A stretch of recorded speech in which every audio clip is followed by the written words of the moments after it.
ग्वालियर से बड़ी खबर, जहां ग्वालियर में जोराशी स्थित अम्बेडकर धाम पहुंचे मुख्यमंत्री डॉक्टर मोहन यादव 8 करोड़ की लागत से बनकर नव निर्मित भवन का किया निरीक्षण। 5 जुलाई को फिर से आकर लोकार्पण करने की कही बात। मुख्यमंत्री के साथ कृषि मंत्री अंदर सिंह कंधाना सहित भाजपा सांसद भारत सिंह कुशवाहा रहे मौजूद। बड़ा ही भव्य अम्बेडकर धाम बनकर हो रहा है तैयार। मुख्यमंत्री डॉक्टर मोहन यादव ने कांग्रेस पार्टी पर जमकर बोला हमला।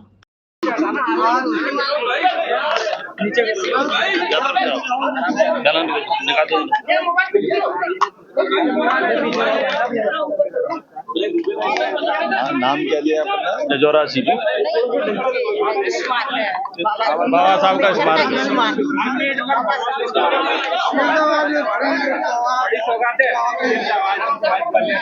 देखिए, हमारी पार्टी प्रारंभ से स्वर्गीय भीमराव अंबेडकर जी के समाज में दिए गए योगदान को सदैव नमन करती है और इसीलिए जनसंघ के जमाने से लगा करके हमारी पार्टी ने सदैव अंबेडकर जी के समाज में उनके द्वारा किए गए योगदान को स्मरण करने के लिए लगातार माननीय प्रधानमंत्री जी, उसके पूर्ववर्ती हमारे तत्कालीन प्रधानमंत्री स्वर्गीय भारत रत्न अटल बिहारी वाजपेयी जी, हमारे अपने विचार परंपरा के आधार पर हर साल उनकी जयंती और उनकी पुण्यतिथि मनाते हैं। इतना ही नहीं, उनके 5 तीर्थ जिनके आधार पर डॉक्टर भीमराव अंबेडकर जी का जहाँ जन्म हुआ, वो महू में भी उनका पहली बार स्मारक बना करके हमारी तत्कालीन प्रधानमंत्री के साथ साथ हमारे अटल जी के साथ हमारे मुख्यमंत्री उस समय के भारतीय जनता पार्टी के, उनने महू में वो स्मारक बनाया।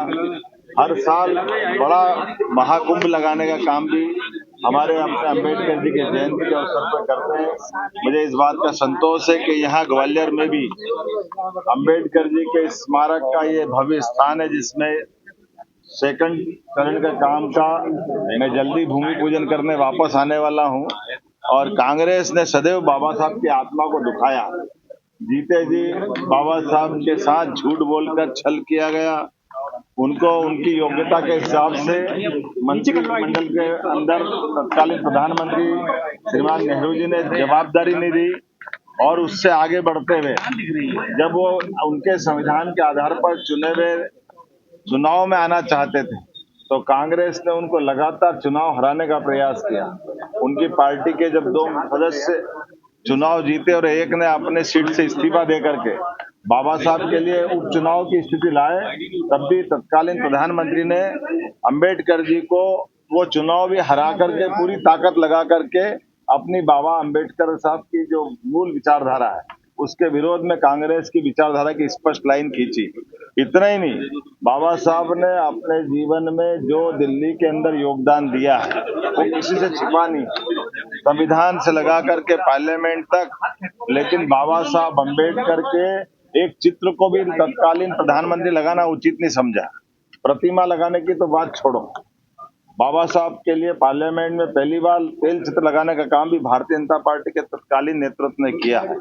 बाबा साहब जी जीते जी परेशान रहे, कांग्रेस ने सदैव दुख दिया और जब शरीर छूटा तो बाबा साहब अंबेडकर जी का दाह संस्कार के लिए भी दिल्ली में जगह तत्कालीन कांग्रेस के प्रधानमंत्री और सरकार ने नहीं दी। उतना ही नहीं, बाबा साहब अंबेडकर के पार्थिव शरीर को लेकर के उनकी चैत्य भूमि जब बंबई ले गए तो विमान के आने जाने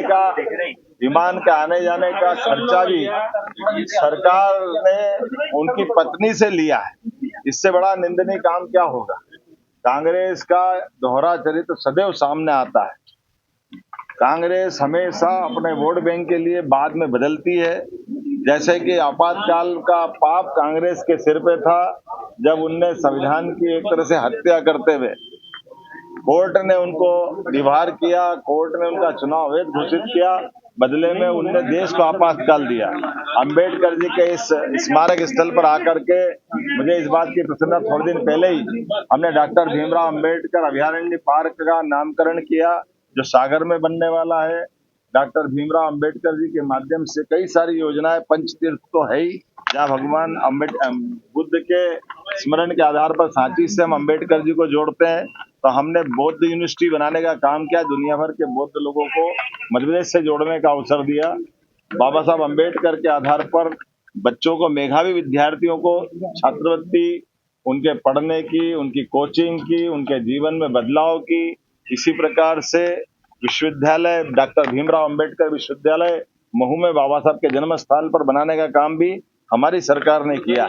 एक एक करके इतनी सारी योजना है कि बाबा साहब, और वास्तव में हमने ये बाबा साहब के प्रति उनके समाज को दिए गए योगदान को नमन है। लेकिन कांग्रेस को इससे सीखना चाहिए। नकारात्मक पॉलिटिक्स के आधार पर जिस ढंग से कांग्रेस नाटक करती है, अंबेडकर जी और उनके सारे अनुयायी जानते हैं कि कांग्रेस वोट के लिए कुछ भी कर सकती है। इसलिए कांग्रेस आज घर बैठी हुई है। दिल्ली में तीसरी बार वो घर बैठी, और मध्य प्रदेश में तो 2003-4 के बाद गलती से 1-1.5 साल छोड़ दो तो कांग्रेस इसीलिए घर बैठी कि वोट की राजनीति नहीं चलेगी। जनता की सेवा करते हुए हमारे महापुरुषों के आदर्श का पालन करे, खासकर भीमराव अंबेडकर जी के जो बताए मार्ग में समता मूलक, समाजवादी सभी वर्गों को लेकर के जिस प्रकार से अंबेडकर जी ने अपना जीवन जिया और समाज को प्रेरणा दी है, हम सब मिलकर के इन सारे कामों को स्मरण भी करें। और बाकी भी सभी महापुरुषों के साथ हम तो समरसता वाले लोग हैं। इस आधार पर मैं मान के चलता हूँ आज हमारी सरकार जिस प्रकार से काम कर रही है, बहुत जल्दी इसके सेकंड चरण का भूमि पूजन करके उसका काम शुरू करने में 5 तारीख को अगले महीने जुलाई में आ रहा हूँ, और उम्मीद करूंगा कि इस कामों को हम बचे हुए काम को भी पूरा करें। हमारे सभी नेतागण इस मुद्दे पे हमारे साथ है। माननीय केंद्रीय मंत्री श्रीमान ज्योतिरादित्य सिंधिया जी से मेरी बात हुई, उनकी खुद की चिंता थी। माननीय नरेंद्र सिंह जी तोमर वो स्वयं आने को तैयार, उन्होंने कहा अपन ने जितना काम हमने किया इतना किसी ने किया नहीं है। हमारे अपने सारे नेता केंद्रीय और राष्ट्रीय प्रदेश के सारे नेताओं के साथ आज मैं यहाँ के हमारे सांसद भारत सिंह कुशवाहा जी, माननीय मंत्री हमारे वेदल सिंह कंसाना जी, यहाँ की पूर्व विधायक पूर्व मंत्री इमरती जी, हम सब मिलकर के यहाँ के अच्छे काम के आधार पर बाबा साहब की ये इमेज भी बताएंगे। कांग्रेस बताए उनने बाबा साहब के जन्म स्थान पर क्यों कोई स्मारक नहीं बनने दिया। कांग्रेस